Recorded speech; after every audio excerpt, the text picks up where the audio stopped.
Usapang totoo, walang preno.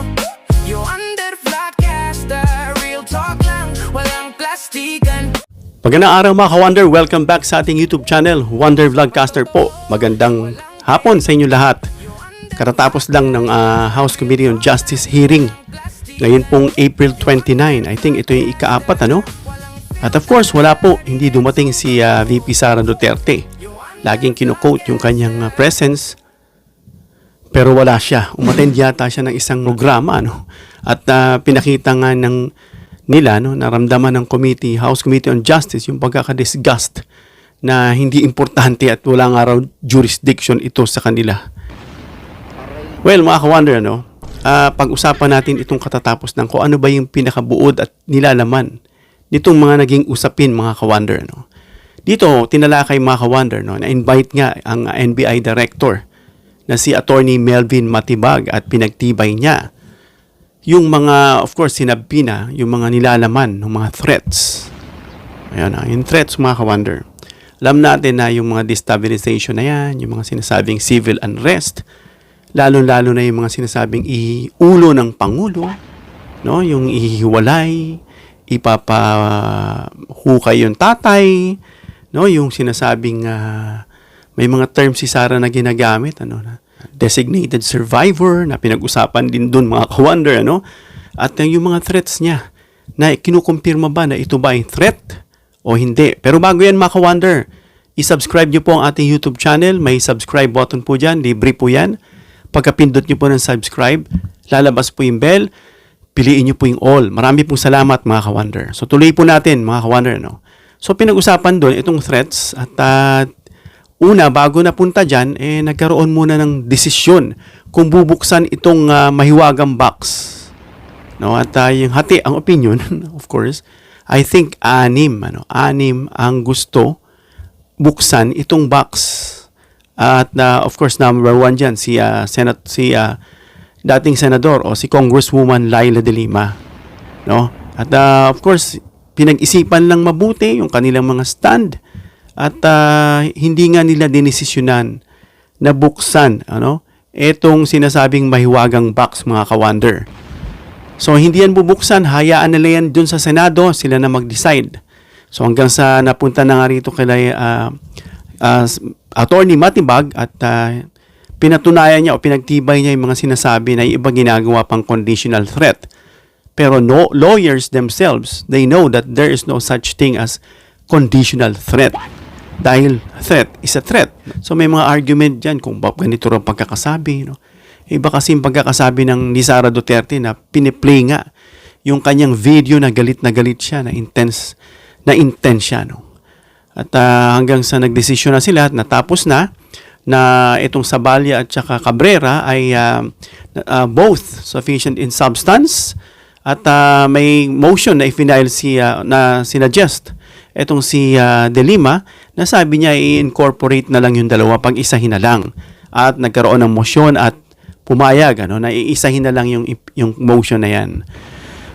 Yung complaints na yan. So, mangyayari yan, of course, committee report, resolution, and then yung impeachment na articles of impeachment na ipapadala kay Sara Duterte at may copy rin yung House Committee on Justice.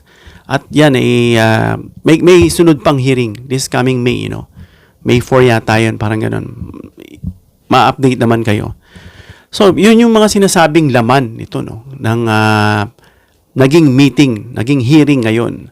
Ito mga alleged threats, power struggle with Marcos administration na sinasabi niya na hindi raw kumikilos ang Pangulo.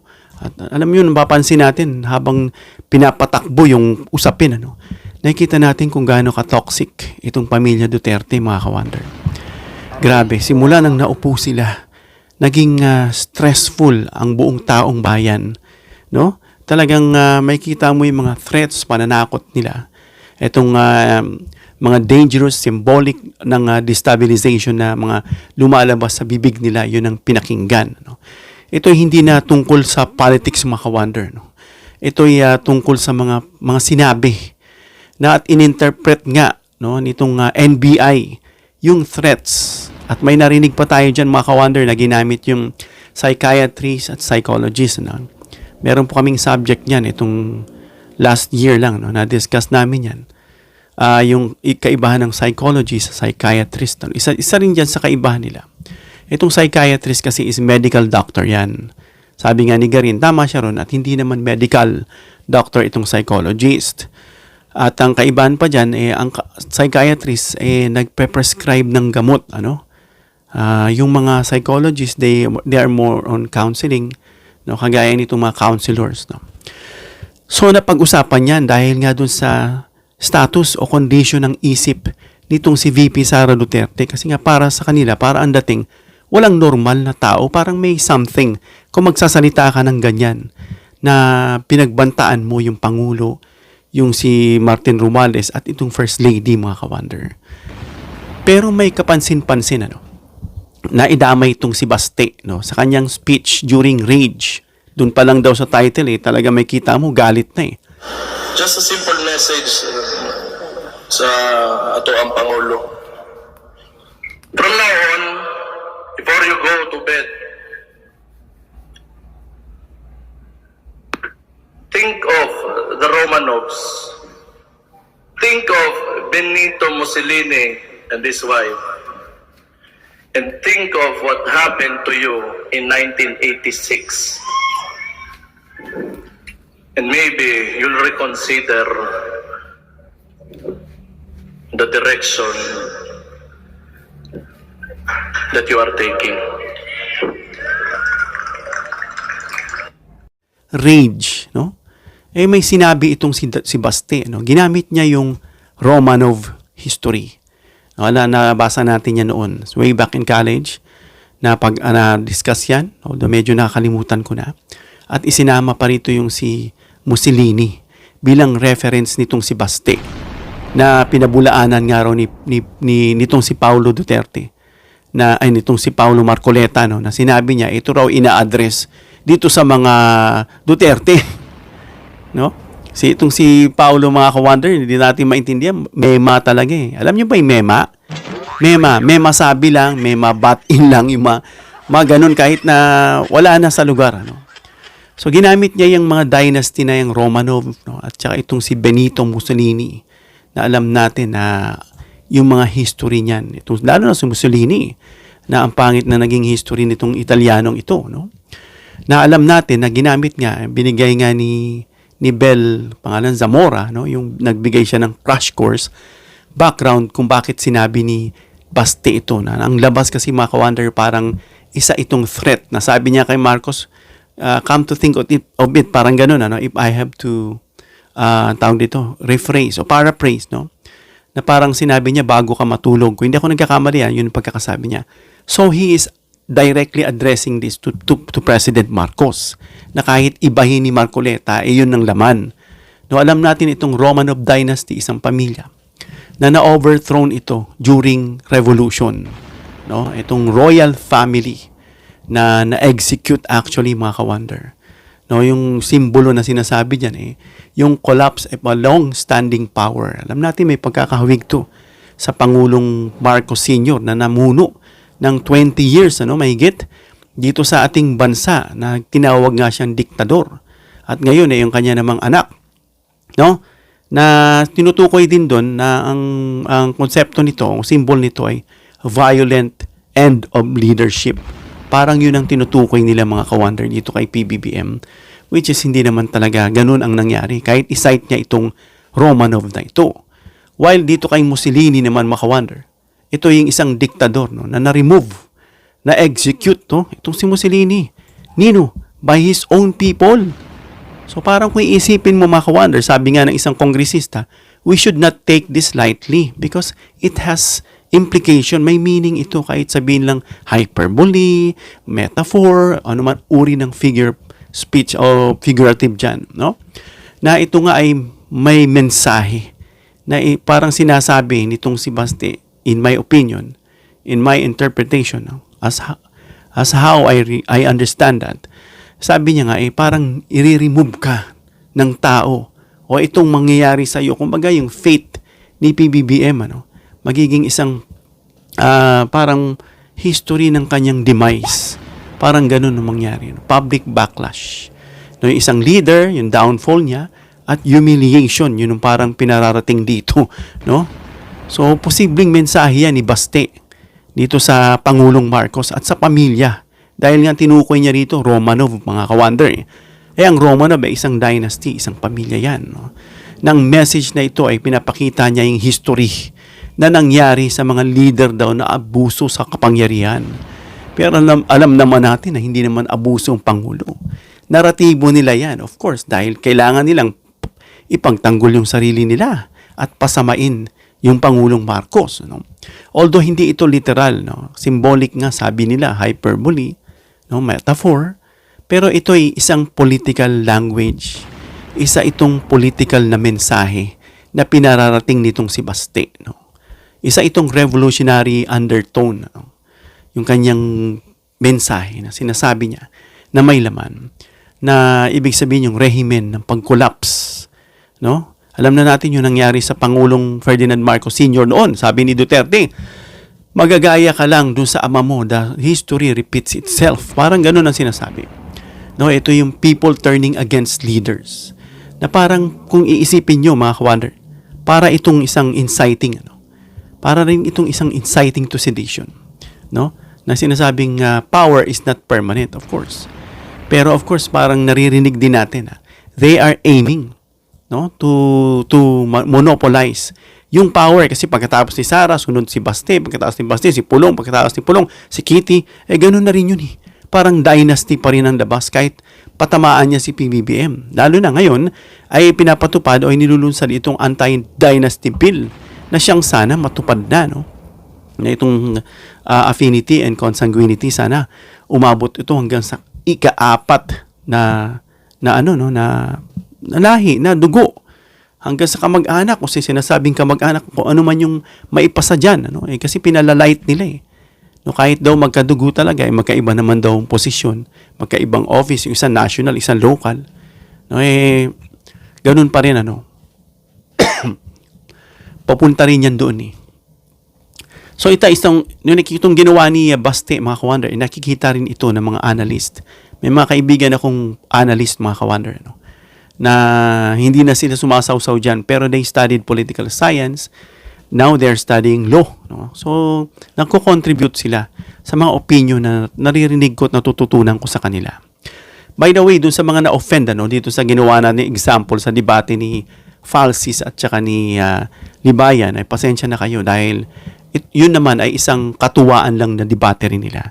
So nagkaroon din tayo ng katuwaang opinion. Ito rin ay opinion ng mga kaibigan ko. Sinabi ko na rin lang. Kaya okay naman yan si Attorney Libayan. Nag-meet na kami yan. Mabait po yan. Mabait yan. At yun nga lang, medyo hindi natin maintindihan mismo yung stand niya. Naguguluhan tayo. Minsan ganito, ganyan. So anyways, fun lang naman yung nangyari. So ang yan nga, balik tayo ron, isa itong political strategy na ginagamitan niya to ng extreme, mga kawander. Alam naman kasi nangyari, death, pagpapatalsik sa kapangyarihan, pinatalsik ng tao, downfall of a leader, failure, parang ganun yung mga dating. So ginamit niya yon. Bakit? Anong importance nito? Kaya nga sabi ng isang kongresista, dapat hindi natin pinalalagpas yan. Bakit? Hindi nakakabahala yan . Sabi nga, it can create fear sa tao. Sabi nga nung isa, ni Defensor, Congressman Defensor, now we need to protect the President. Defensor ba yan nagsabi nun? Somebody from the congressman said that, to protect the President, kasi yun talagang gusto nila . Lalo na nung kinonfess ni Madriaga, yun tungkol sa plano ni Sara Duterte at saka nung tatay, itong pamilyang Duterte. Kaya dapat talaga yung maximum full protection para sa Pangulo. At yung isa pa dyan, yung ini-strengthen nitong mga Duterte yung naratibo ng sila versus yung opponent. Opponent ang dating nitong si Pangulong Marcos. Sila yung good guys. Sila yung inaapi. Sa mga pelikula, ganun . Pag inapi, ganito, ganyan. So, pinararating nila yung mensahe na ganyan. Now, of course, they need to speak some words na to make them believable. Kaya nasabi ko yan kasi bakit? Hindi nila maharap . Hindi maharap ni Sara Duterte itong mga aligasyon sa kanya. Imbis na humarap siya, nasaan siya? Nandoon siya sa ibang activity. No? Kala ko nga matatapos na magbobotohan na Yun kasi ang gusto ng iba, magbotohan na. So, umabot pa sa May. So, siguro nagiging careful lang sila ng gusto. Otherwise, kasi baka mamaya pag binadali, kagaya nung isa kanina, sabi nitong si Marcoleta, sige, buksan nyo yan. Pero kanina, hindi naman siya nag-against. 53 out of 53. 53 sa Zabalya, na ang endorser ay si De Lima. 53 din dun sa Cabrera, na ang endorser ay si Benny Abante. No? So, lahat yun is 53 out of 53. Etong balik tayo rito sa sinasabi ni Baste na ito nga ay masasabing posibleng threat. Maka-wonder kung ito po i-interpret natin sa sarili nating opinion. At gaya ng narinig ng mga kongresista na ito nga ay threat. No? Yun nga sinasabi, although hindi itong directly na sinabi, no? Pero yung sinasabing ulo lang ni Marcos ang kailangan is a threat. Direct threat yun. No? May sinasabi kasi silang indirect pa But there's no such thing as indirect, sabi ng mga lawyers. A threat is a threat, no? So yun mangyayari na pag ganyan yung mga sinasabi, parang they have to remove PBBM in a violent way. Yun ang kinababahala rito, mga ka-wonder. Tingnan yung mga ginagamit nila. Ulo, hiwalay. Sabi ni Sarah Plinay doon, ihiwalay. So those are violent gestures, words, no? Emotions coming from the second highest in position, na dapat nakikipagtulungan. No? Siguro masyado siyang offended or insecure doon sa pagiging spare tire niya. No? So these are to kill. These are violent action of removing an official, especially the highest in position, si PBBM, mga ka-wonder. No? So at ito'y magpapatuloy pa na dapat nga tuldukan na. At ito nga ginagawa ng paraan. Ito nga pamamaraan in a constitutional way na para matuldukan na. Dahil ang pressure nito, mga ka-wonder, itong mga rhetoric, mga dramatic language nitong mga Duterte, no? Itong mga psychological pressure na parang warning ito. Maraming warning na hindi tayo nagtitake heed, binabaliwala natin. Until things happened at wala na, tapos na. No, naalala niyo si Kurt? Actually, there was a warning sa kanya. But actually, parang hindi niya pinansin. No? Yung nangyaring warning doon yung nangyari kay Trump actually. Isa na sa warning sa kanya yon. At doon sa parang dream ng tao, dream niya, parang nakita na yung mga ganun. So sometimes, there are messages coming from people, from God, that you should listen, you should take heed. Kasi bakit? This might protect you. Kaya itong mga rhetorical, dramatic language nila na whether hyperbole nga yan or political exaggeration, importance niyan, mga ka-wonder. Although not all dramatic speech are actual threat. But based on what Sara Duterte said, Pulong, Baste, and yung tatay niya, no, itong mga sinasabi nila, lalo na itong si Baste at saka si Sara, na yung ulo lagi, no, kala mo makatipunero, yun ang sinasabi nila, mga ka-wonder.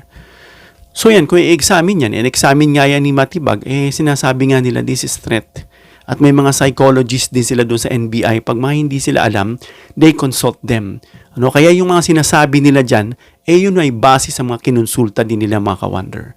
No? At hindi na lang, itong symbolic speech na to, behind this is literal din, mga ka-wonder. Na threat. Kaya mga ka-wonder, ito sabi nga nila sa Sardanya, nung iba, nung mga ibang kongresista, dapat talagang ma-remove na itong si Sara. Dahil sa sinasabi niyang no joke na isang threat niya, mga ka-wonder. No, at yung nga, kung ipoposisyon natin itong si Sara, na kapag may nangyari sa Pangulo, atat siya, dahil yung pangarap niyang bilang isang spare tire, matutupad na. Biruin mo, magiging presidente ka na. Nasabi nga ng iba, in fact, parang saling pusa lang naman. Tapos ngayon, nagngangarap na siyang maging presidente. Sabi nga ni Saldana, na unqualified ka, pero gustong-gusto mo maging presidente dahil ikaw yung prinsesa. Kilala akong ganyan, hindi ko nasabihin. May concert kami, ako yung nag-organized. Ang concert na yun, hindi ko naman siya ginawang singer o lead singer doon. Isa lang siya sa kakanta. Ang ginawa niya, parang concert niya na. So, sabi ko, grabe. So yun, yung parang ganun nangyayari, mga ka-wonder. So ang signal nito, mga ka-wonder, it could be interpreted as, of course, meron ng distansya, meron ng gap matagal na sa Pangulo. At yung threat na yan, na sinasabi na yan, ay hindi natin dapat yung i-misinterpret dahil ito nga ay possible na threat. No? Threat is a threat. No? Alam natin yan na nga itong mensahe ay dapat nating baliwalain. It has a message coming from careless people. Remember how Duterte implicated himself facing in front of those judges dyan sa The Hague. No? And the evidences used against him were actually the videos used, yung kanyang spoken words, actions, at kung ano-ano pa, including dito kay Sarah. No? Those are the, sabi nga lang, isda nahuhuli sa bibig. So those words, actions, are actually used against them. Parang self-incrimination na nangyari, mga ka-wonder. So yan, mga ka-wonder, abangan natin yung susunod na hearing, no? Na itong ang assassination scenario, yung mga revolution nila, yung mga violent actions nila and words nila ay pinatibay nga dyan ng NBI. At abangan natin, mga ka-wonder, ang susunod na hearing, pagdinig dyan sa House of Representatives Committee on Justice. Hanggang dito lang tayo, mga ka-wonder. Comment down below your opinion. Please give me a thumbs up if you like this video para ma-share ni YouTube sa iba pang viewers. Please share this video para malaman nila kung ano yung nilalaman nung naging hearing, at lalo na itong sinabi ni Baste na ginamit niya itong history ng mga Romanovs dynasty at nitong si Mussolini. Please subscribe, hit the notification bell icon and choose all bilang suporta sa aming mga content creators. Hanggang sa muli, mga ka-wonder. God bless.